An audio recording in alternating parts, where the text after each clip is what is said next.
สบายดีป้าลุงอาทุป้าลุงแน่ย่าพาลุงนะลูกสบายดีพี่น้องอาทุป้าลุงเนี่ยคนรอเศร้ารอแล้วมีแต่ตุ่มแต่ต้ออย่าได้ไปเปอนี่โคตรนี่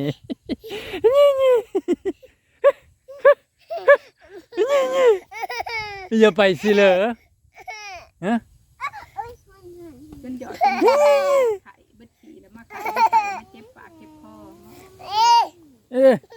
นี่กระน้องลายอีแหลมอุ้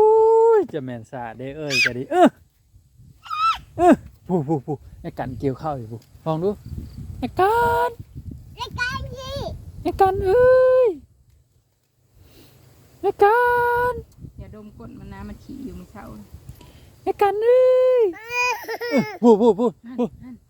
ลุงเอเปิ้ลผู้ป้าทุกผู้สะอาดแม่นให้ไอวินผู้ปันสะอาดพี่น้องไปว่างมาซอยได้พี่น้องกันเอ้ยทำได้นี่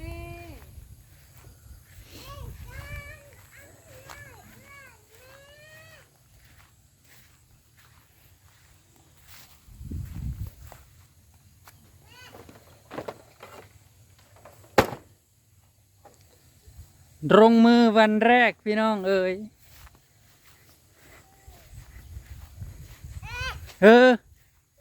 เกี่ยวข้าวก่อนอย่าขอไปเลยนะขอเปอเกี่ยวข้าวก่อนโอ้โธ่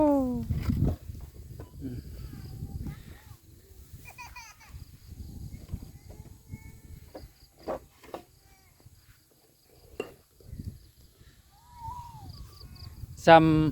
ำกว่าตัดอี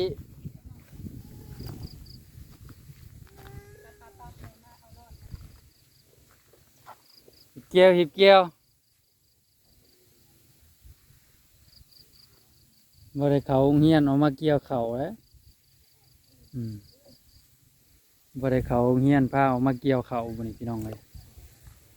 ลุยขอโทษขออภัยทำลายๆพี่น้องเลยซุมือนี่หัวแข็งเลย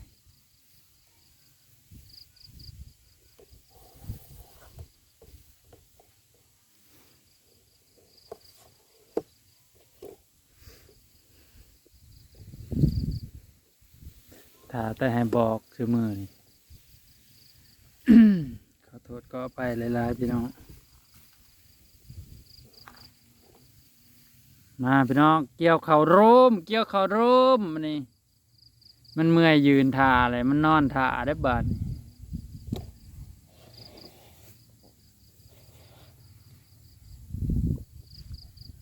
เมื่อยยืนกับสินอนท่าตัวเพิ่นว่าได้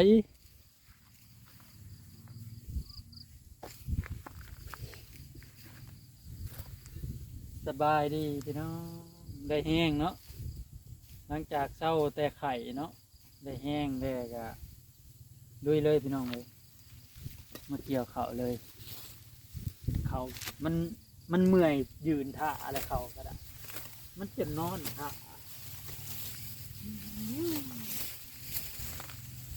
เขาลดเขาขึ้นเหล้าทั้งได้ขึ้นเหล้าทั้งได้เขาทุ่งแหละพี่น้องเลยเขาน่ะเอาหรือบ่ท่านได้เกี่ยวเขาต้นถ้าได้กินเหล้าก็ได้กินเหล้าคายก็ได้คายเลยเมื่อท่านได้เกี่ยวเขาต้นยากพี่น้องเอ้ยชีวิตพ่อแม่ลูกอ่อนเนาะพ่อแม่ลูกเนาะผมมีผู้ซ่อนท้ายกันแน่นเลยพี่น้องที่เห็นแหละพี่น้องเลยก็ป่าเขาลุงไปป้าเลยพอท่านได้เกี่ยวเข้าซับ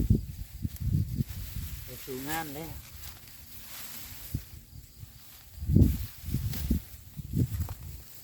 เจ้ยเกี่ยวไปทางใดดีอันนี้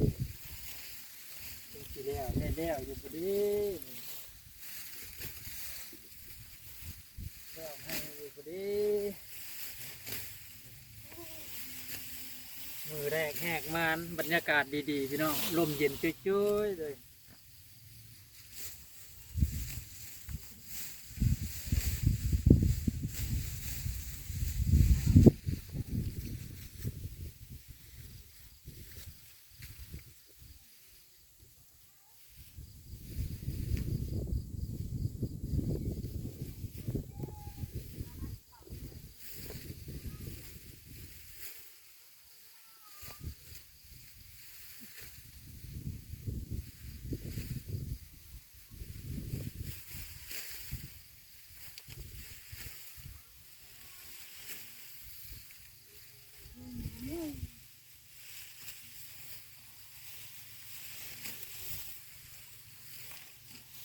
อยู่ในผมขามแต่ละปีล่มคูปีอ่านลงเต่าเฉพาะงามัน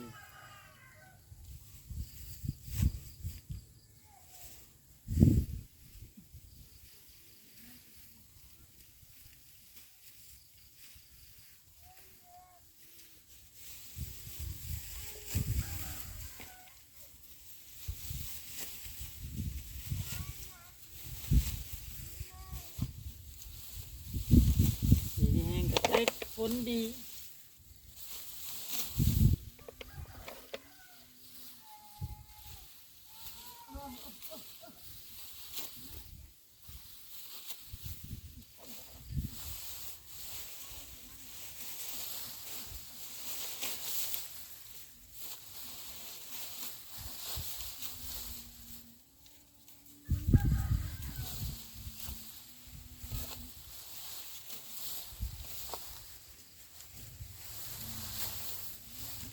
ลูกแต่ไข่กับมาพ่อ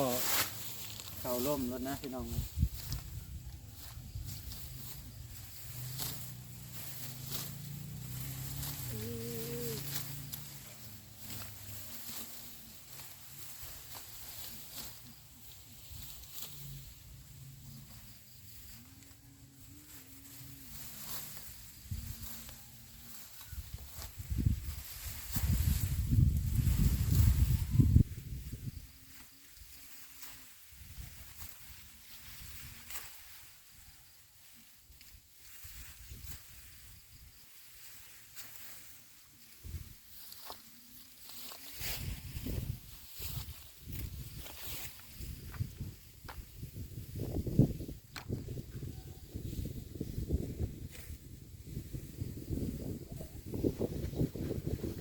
เกี่ยวบ่ไปบ่มา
ขึ้นแต่เช้าแท้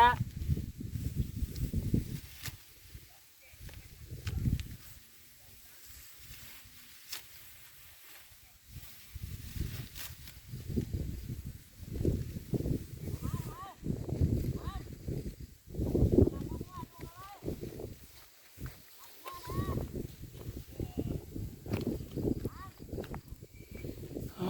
ยสิแล้วอยู่บ่เด้